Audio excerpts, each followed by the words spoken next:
देखिए जी बाबू, आज के इस क्लास में हम लोग मेंसुरेशन का एक टॉपिक है जिसको इंग्लिश में कोण कहते हैं और हिंदी में उसे शंकु कहते हैं। इस पर बातें करेंगे। इस पूरे कोण के कंसेप्ट को समझने का प्रयास करेंगे। हमने फिगर में पहले से एक कोण बनाया हुआ है जिसमें जो इस कोण का बेस है, इस बेस की त्रिज्या को हमने r माना है, आधार की त्रिज्या हमने लिखा है, और इस कोण की जो ऊंचाई है उसको हमने h माना है, और इस कोण की जो तिरछी ऊंचाई है जिसको तिर्यक ऊंचाई कहते हैं। बेसिकली कोण इस डिजाइन का होता है और नीचे सर्कुलर होता है। तो तिर्यक ऊंचाई को हमने l माना है। तो चूंकि त्रिभुज AOB मेरा एक राइट एंगल ट्रायंगल फॉर्म हो रहा है, इसलिए इस ट्रायंगल के लिए, AOB ट्रायंगल के लिए, हम पाइथागोरीय थ्योरम से कह सकते हैं कि h square equal to B square plus P square. तो उसी कंसेप्ट से हमने लिखा है कि L square equal to R square plus H square. अब यह जो रिलेशन है आर, एच और एल में, तो इसमें तीन क्वांटिटीज हैं। तीन कौन कौन? तो एक है आर, दूसरा है एच और तीसरा है एल। अगर इन तीनों में कोई दो मालूम हो तो हम तीसरे को निकाल सकते हैं। तो उसके लिए यह एक फॉर्मूला जो इस पूरे कोण के दौरान आएगा उसको हमने यहाँ पे लिखा है। उसके बाद हमने यहाँ लिखा है कि कर्व सरफेस एरिया। अगर आप अपने दैनिक जीवन में कोण का एग्जाम्पल देखें तो जो आइसक्रीम हम खाते हैं, तो जब वह जिसमें आइसक्रीम वाले जो आइसक्रीम डाल करके हमको देते हैं, तो एक स्थिति तब मानिए जब उसमें आइसक्रीम नहीं पड़ा है, ऐसा ही खोखला है, तो वह कोण का एक बहुत बढ़िया एग्जाम्पल है। तो पहले केस में हमने माना कि उसमें आइसक्रीम भरा हुआ नहीं है, तो उसको हम हॉलो कोण कहेंगे, खोखला कोण कहेंगे। आज जब उसी आइसक्रीम वाले उसी माने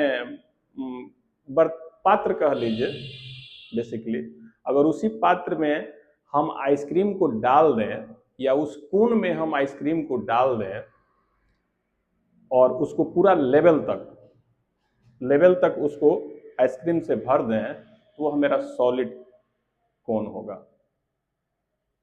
जब आइसक्रीम नहीं भरी गई है उसमें, तो वह खोखला कोण है, और जब आइसक्रीम उसको ऊपरी सतह तक पूरा भर दिए हैं तो वह मेरा सॉलिड कोण है। और भी कोण का बहुत एग्जाम्पल आपके आसपास मौजूद है। जैसे राजमिस्त्री लोग जब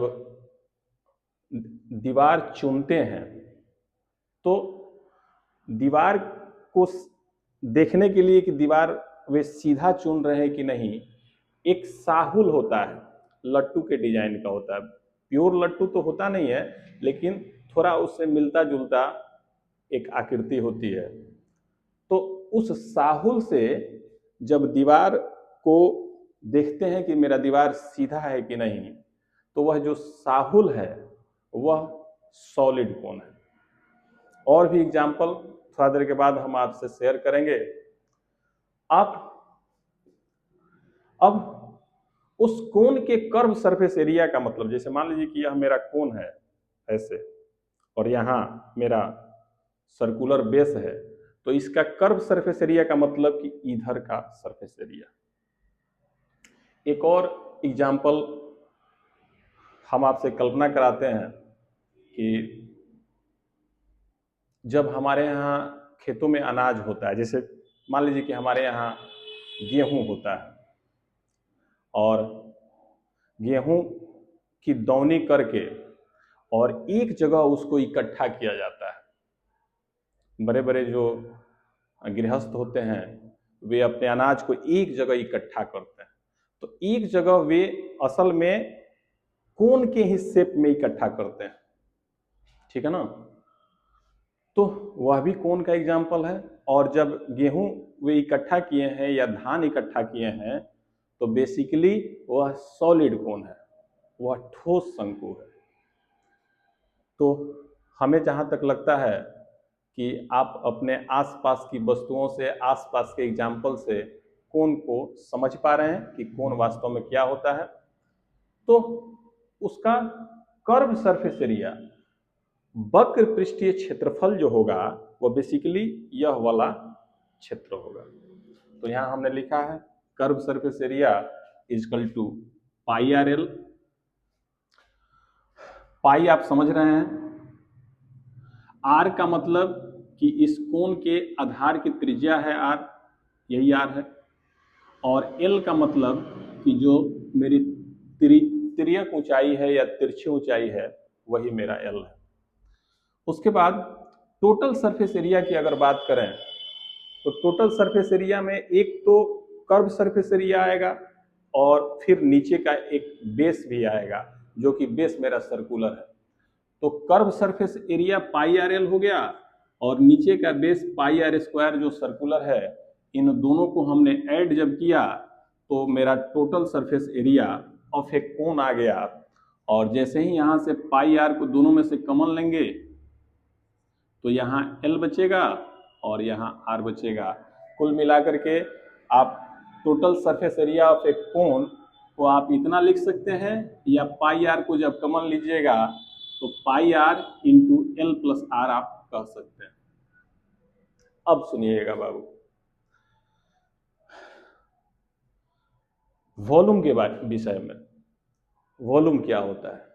तो चूंकि यह जो ज्योमेट्रिकल फिगर है, यह कोन, वह नीचे से लेकर ऊपर तक यानी कि बेस से लेकर के टॉप तक सेम शेप में नहीं है। इनकी आकृति नीचे चौड़ी और ऊपर आकर के पतली होती जाती है।